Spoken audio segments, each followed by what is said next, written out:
사랑하는 믿음의 형제자매 여러분, 오늘도 주님의 은혜 안에서 평안하신지요?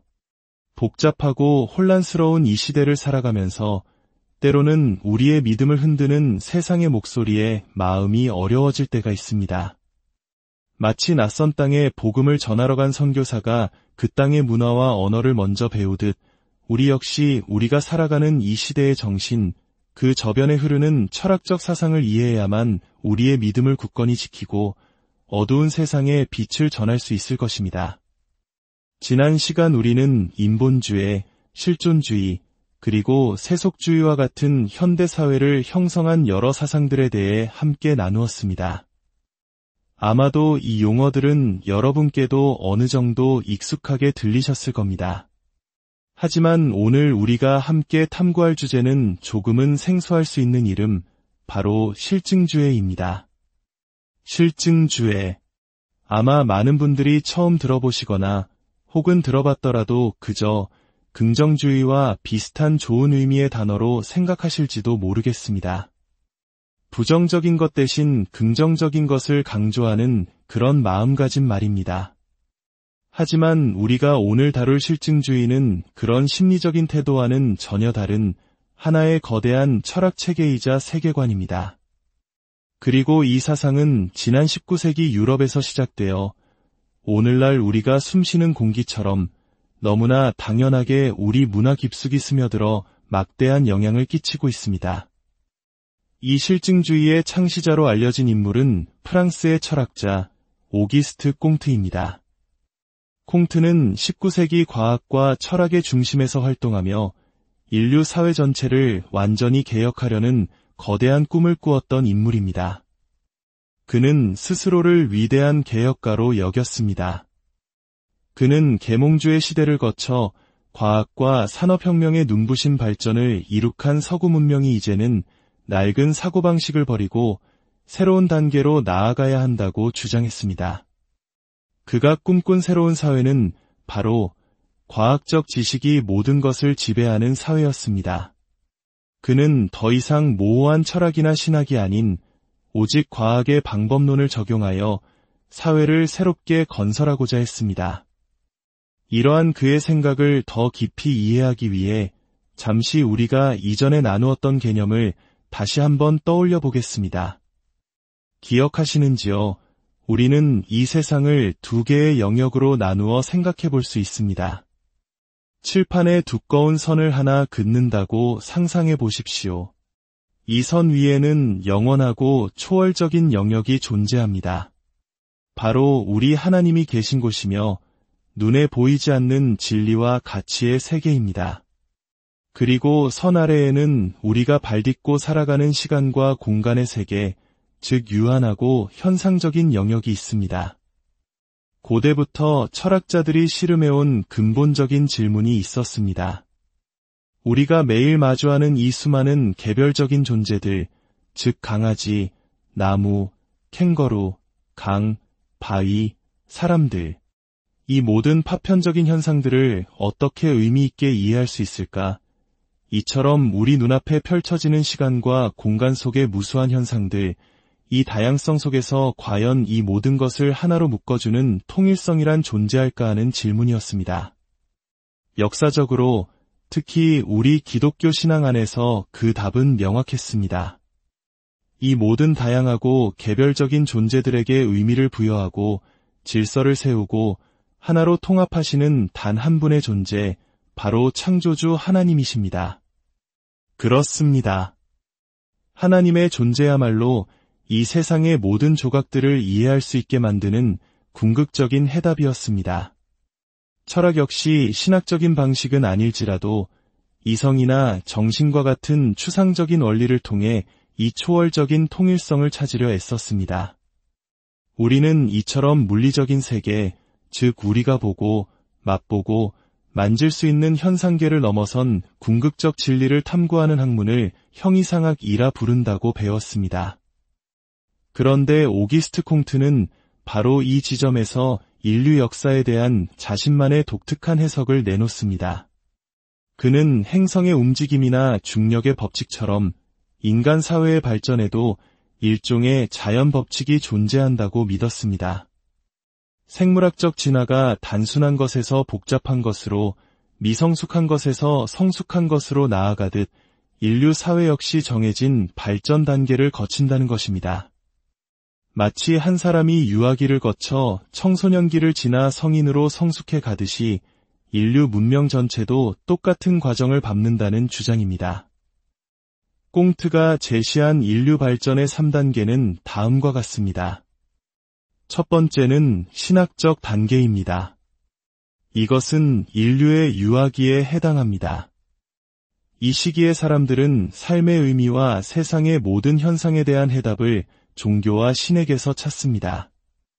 콩트의 관점에서 이것은 세상을 통합하는 힘을 미신적으로 신이라는 존재에게 돌리는 미성숙한 단계입니다.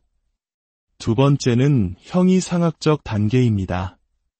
인류가 유아기를 벗어나 청소년기로 접어드는 시기입니다. 사람들은 이제 조금 더 세련된 방식으로 생각하기 시작하며 종교와 신학에서 벗어나 철학의 세계로 들어섭니다. 이 단계에서 인류는 이성이나 절대정신과 같은 눈에 보이지 않는 추상적인 원리를 통해 세상을 이해하려고 시도합니다. 그리고 마침내 세 번째 단계, 인류가 완전한 성숙에 이르는 실증적 단계 혹은 과학적 단계입니다. 이 단계에 이른 성숙한 인류는 세상이 종교나 철학이 아닌 오직 과학을 통해서만 이해될 수 있다는 사실을 깨닫게 됩니다. 따라서 낡은 종교와 형이상학에 기반한 사회가 아닌 과학적 사실에 기초한 새로운 사회를 건설해야 한다는 것이 콩트의 핵심 주장이었습니다. 그는 초월적인 영역, 즉 하나님과 형이상학의 세계는 인간이 결코 알 수 없는 영역이라고 단정했습니다. 우리가 넘을 수 없는 견고한 벽이 가로막고 있다는 것입니다. 결국 인간에게 남겨진 것은 이 벽 아래의 세계, 즉 현상과 개별자들, 오직 다양성만이 존재하는 세계뿐입니다. 그는 우주라는 단어가 통일성과 다양성의 결합이라는 고전적인 이해를 거부했습니다. 꽁트에게는 오직 다양성만 존재할 뿐 그 어떤 통일성도 존재하지 않았습니다. 과학은 오직 이 세상의 개별적인 사실들만을 다룰 뿐이라는 것입니다. 그는 심지어 이런 말까지 했습니다. 이 세상의 절대적인 것은 단 하나뿐이다. 그것은 바로 모든 것이 상대적이라는 사실이다. 이 말은 모순처럼 들리지만 그의 사상의 핵심을 보여줍니다. 절대적인 진리나 보편적 가치는 존재하지 않으며 오직 상대적인 것들만이 존재한다는 절대적인 선언인 셈입니다. 콩트는 이러한 자신의 철학을 인류교라는 새로운 종교로 만들려고 시도하기도 했습니다. 19세기 중반 런던에는 실제로 실증주의 사원이 세워지기도 했습니다. 당시 유명한 사상가였던 토머스 헉슬리는 콩트의 철학을 보고 이렇게 비꼬았습니다. 그가 서구 문명에 준 것이라고는 기독교가 빠진 가톨릭일 뿐이다. 즉, 하나님 없는 종교, 과학과 인간 중심주의에 기반한 공허한 종교라는 뜻이었습니다. 솔직히 오늘날 오기스트 콩트라는 이름은 대중에게 매우 생소합니다. 하지만 그의 사상이 미친 영향력은 그의 이름이 잊힌 것과는 비교할 수 없을 정도로 거대했습니다. 그의 실증주의는 20세기에 들어서면서 더욱 정교하고 강력한 형태로 발전하게 되는데 그것이 바로 논리 실증주의입니다. 아마 이 용어는 더더욱 낯설게 들리실 겁니다. 하지만 20세기 현대 철학에 가장 큰 영향을 미친 두 사상 조류를 꼽으라면 많은 학자들이 우리가 이미 살펴본 실존주의와 바로 이 논리 실증주의에서 파생된 분석 철학을 꼽습니다. 오늘날 여러분의 자녀가 대학의 철학과에 진학한다면 80% 이상의 확률로 바로 이 분석 철학의 흐름 속에서 공부하게 될 것입니다. 그만큼 이 사상은 현대 지성계의 주류를 형성하고 있습니다.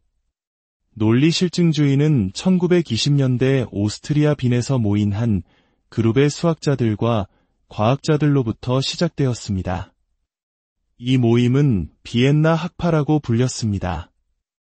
철학의 역사에서 소수의 지식인 그룹이 인류 문명 전체에 얼마나 거대한 영향을 미칠 수 있는지를 보면 참으로 놀랍습니다.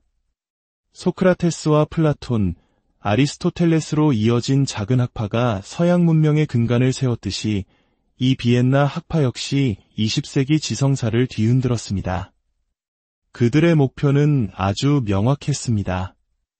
형이상학과 신학을 인류의 지적 활동 영역에서 완전히 제거하는 것이었습니다. 그들은 과학을 모든 종류의 철학적, 신학적 의존으로부터 완벽하게 해방시켜 과학이 세상을 지배하게 만들고 싶어 했습니다. 그들에게 있어 하나님의 존재에 대한 논쟁, 즉 유신론자와 무신론자의 다툼은 과학적 관점에서 볼 때 시간 낭비일 뿐이었습니다. 그들은 이 지루한 논쟁을 단칼에 베어버릴 기발한 방법을 제시했습니다. 바로 하나님이 존재하느냐, 존재하지 않느냐를 따지기 이전에 하나님이라는 단어 자체가 아무런 의미가 없는 공허한 단어라고 선언해버린 것입니다. 잠시 생각해 보십시오. 누군가 당신에게 와서 하나님이라는 단어는 무의미하다고 말한다면 어떻겠습니까? 우리에게 하나님이라는 이름은 생명보다 소중하며 우리 삶의 전부를 의미합니다. 수많은 믿음의 선조들이 바로 그 이름의 거룩함을 지키기 위해 목숨을 바쳤습니다. 그런데 그들은 어떻게 그 이름이 무의미하다고 주장할 수 있었을까요? 그것은 바로 의미를 결정하는 기준이 우리와 달랐기 때문입니다.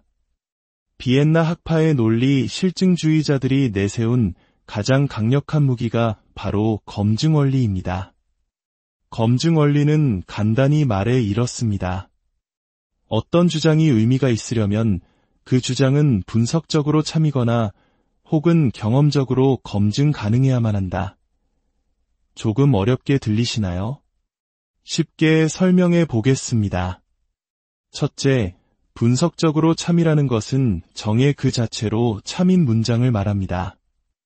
예를 들어, 삼각형은 3개의 각을 가지고 있다. 또는 총각은 결혼하지 않은 남자다 와 같은 문장입니다. 이 문장들이 참이라는 것을 증명하기 위해 우리가 직접 삼각형을 보거나 총각을 만나볼 필요는 없습니다. 단어의 정의 안에 이미 그 의미가 포함되어 있기 때문입니다. 둘째, 경험적으로 검증 가능하다는 것은 우리의 오감, 즉 시각, 청각, 촉각 등을 통해 그것이 사실인지 아닌지 확인할 수 있어야 한다는 뜻입니다. 예를 들어 제가 저 들판에 큰 삼각형이 하나 있다고 주장한다면 이 주장이 의미가 있는지 확인하기 위해서는 우리가 직접 들판으로 나가서 눈으로 큰 삼각형이 있는지 확인해 봐야 합니다. 과학이 바로 이러한 경험적 검증을 통해 지식을 쌓아가는 방식입니다.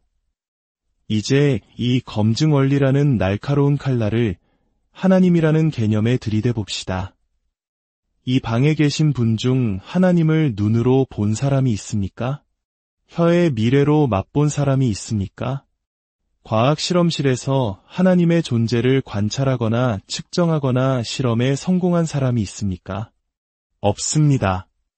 논리 실증주의자들의 결론은 이렇습니다. 하나님이라는 단어는 경험적으로 검증될 수 없다. 따라서 종교적인 모든 진술, 하나님은 존재하신다는 고백을 포함한 모든 말은 궁극적으로 무의미하다는 것입니다. 틀렸다는 것이 아니라 의미 자체가 없는 헛소리에 불과하다는 정말로 끔찍한 공격이었습니다. 이러한 주장은 신학계에 엄청난 위기를 가져왔습니다. 우리가 하나님에 대해 나누는 모든 이야기가 그저 우리 개인의 감정 상태를 표현하는 것일 뿐 객관적인 진리와는 아무런 상관이 없는 것은 아닌가 하는 깊은 회의에 빠지게 만들었습니다. 하지만 여러분, 이 무적처럼 보였던 검증 원리에도 치명적인 아킬레스건이 있었습니다. 그토록 똑똑했던 비엔나 학파의 철학자들이 처음에는 미처 깨닫지 못했던 모순이었습니다. 그들의 모든 철학은 바로 이 검증 원리의 진실성에 기대고 있습니다. 그렇다면 이 질문을 던져봅시다. 모든 의미 있는 주장은 경험적으로 검증 가능해야 한다는 바로 그 검증 원리 자체를 경험적으로 검증할 수 있는가? 정답은 아니오입니다. 그 원리가 참이라는 것을 증명하기 위해 실험실에 가져갈 수도 눈으로 볼 수도 없습니다. 결국 검증 원리는 그들 스스로 세운 의미의 규칙에 의해 자기 자신이 무의미해지는 자기 파괴적인 원리였던 것입니다. 훗날 철학자들은 이 문제점을 발견했고 엄격한 의미의 논리 실증주의는 힘을 잃게 되었습니다. 하지만 실수해서는 안 됩니다. 여러분, 이 사상이 우리 문화에 남긴 상처와 영향은 실로 거대합니다. 과학이 아닌 것은 진리가 아니며 눈에 보이지 않는 가치와 믿음은 단지 개인의 감정이나 주관적인 생각일 뿐이라는 냉소적인 태도. 이것이 바로 실증주의가 오늘날 우리 사회에 남긴 깊은 유산입니다. 결국 실증주의는 과학을 진리의 영역에서 떼어내려다 과학 그 자체를 지탱하는 근본적인 토대와 뿌리마저 잘라버리는 결과를 낳았습니다. 통일성이 사라진 우주, 의미를 찾을 수 있는 어떠한 기반도 없이 오직 다양성의 바다에 표류하는 혼란스러운 세계. 이것이 바로 하나님을 떠나 성숙해지기 위해 인류가 치러야 했던 끔찍한 대가입니다. 사랑하는 성도 여러분, 오늘 우리는 조금은 어렵지만 중요한 사상적 흐름을 따라와 보았습니다. 세상은 계속해서 우리에게 속삭입니다. 하나님 없이도 충분히 의미 있고 과학만으로 모든 것을 설명할 수 있다고 말입니다. 하지만 우리는 압니다. 이 우주의 궁극적인 진리이자 참된 의미이신 하나님을 떠나서는 그 어떤 것도 온전할 수 없다는 것을. 오늘 나눈 말씀이 여러분의 믿음을 더욱 굳건하게 하고 세상의 거짓된 목소리에 맞서 진리를 분별하는 지혜를 더하기를 소망합니다. 만약 오늘의 이야기가 여러분의 신앙에 작은 울림이라도 주었다면 좋아요와 구독으로 이 은혜를 더 많은 영혼들과 함께 나누어 주십시오. 그리하여 더 많은 이들이 이 혼란한 시대 속에서 참된 진리의 빛을 발견할 수 있도록 함께 기도해 주시기 바랍니다. 이 우주의 참된 통일성이시며 의미의 근원이신 하나님의 은혜가 이 말씀을 듣는 모든 분들의 삶과 가정 위에 충만히 임하시기를